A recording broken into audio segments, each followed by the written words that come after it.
Di antara pendapat mereka yang menyimpang dari akidah Ahlussunnah Salafiyah, nomor 4, mentakwil sifat istiwa atau bersemayam dengan istila atau istaula. Mereka bilang, jangan bilang Allah itu bersemayam, bilang saja Allah itu berkuasa. Mentakwil sifat matanya Allah diganti menjadi penjagaan atau pemeliharaan. Nomor 5, mereka menafikan sifat fi'liyah bagi Allah, seperti Allah datang, Allah tertawa, Allah turun. Mereka bilang enggak ada Allah turun. Lah, Allah turun kok, Nabi bilang Allah itu turun ke langit dunia setiap sepertiga malam yang terakhir. Mereka bilang enggak, itu bukan Allah turun.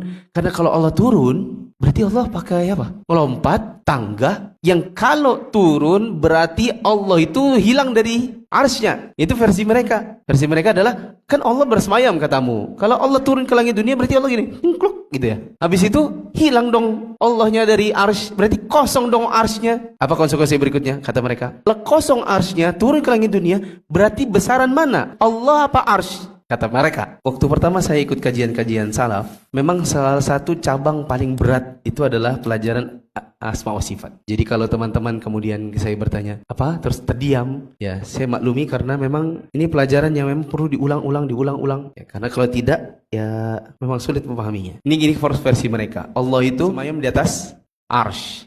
Terus kata Nabi SAW, Allah itu turun ke langit dunia. Langit ada berapa? 7. Ya kan? 7 lapis. Di bawahnya arsy ini ada al-ma. Apa al-ma? Air. Allah mengatakan wa kana arsyuhu 'alal ma. Dan arsy-Nya Allah di atas air. Di atas air ini baru langit 7. Kata mereka, kalau ini arsy, terus Allah turun ke langit dunia, ntar arsy-Nya apa? Kosong. Menurut mereka, bukan menurut kita. Menurut mereka, kalau seandainya arsy-Nya Allah itu kosong, Allah turun ke langit dunia, berarti besaran mana? Arsy tambah langit apa Allah? Arsy tambah langit. Masa Allah lebih kecil dari makhluknya? Versi siapa? Versi mereka, bukan versi kita. Versi kita, Allah bersemayam di atas arsy karena Allah yang bilang. Allah yang turun ke langit dunia seperti setiap sepertiga malam yang terakhir, Nabi yang bilang, dan kita cukup beriman. Bagaimana bentuknya nggak tahu. Ya, bagaimana teknisnya wallahu a'lam. Kita hanya beriman karena Allah yang bilang, karena Rasul yang bilang. Cukup beriman, gitu saja.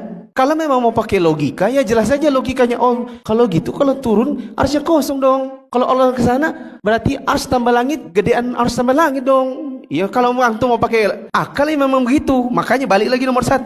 Coba balik nomor 1. Apa nomor 1? Sumber akidah mereka itu dari akal. Kalau kita ini pakai keyakinan pada Al-Quran dan Sunnah, selesai. Dengan apa yang diyakini oleh para sahabat Nabi, tabi'in, tabi'in, selesai. Sahabat Nabi dulu nggak ada yang protes. Ini anggap saja ini saya Nabi, anggap saja. Ini Nabi Muhammad ngomong, bahwa Allah itu bersemayam di atas arsy, bahwa Allah turun. Nggak ada sahabat Nabi yang bilang, Rasulullah, berarti gedean arsy tambah langit dong. Nggak ada yang bilang begitu. Semuanya dengarkan Nabi, beriman apa adanya, selesai. Karena Nabi yang bilang, mereka beriman. Sudah. Nggak ada yang tanya-tanya, turunnya kayak apa Rasulullah? Ada tangga kah? Ada tangga kah ya Rasulullah dari arsy ke ini? Apa eskalator kah? Karena nggak ada yang tanya, maka kita juga nggak boleh tanya-tanya. Makanya ada orang datang ke majelisnya Imam Malik, dia masuk lalu nanya-nanya, tapi nanya-nanyanya versi ngingkari gitu. Dia bilang, ya Imam Malik, Allah bersemayam di atas arsy, gimana tuh? Tapi versi mereka ini versi mengingkari.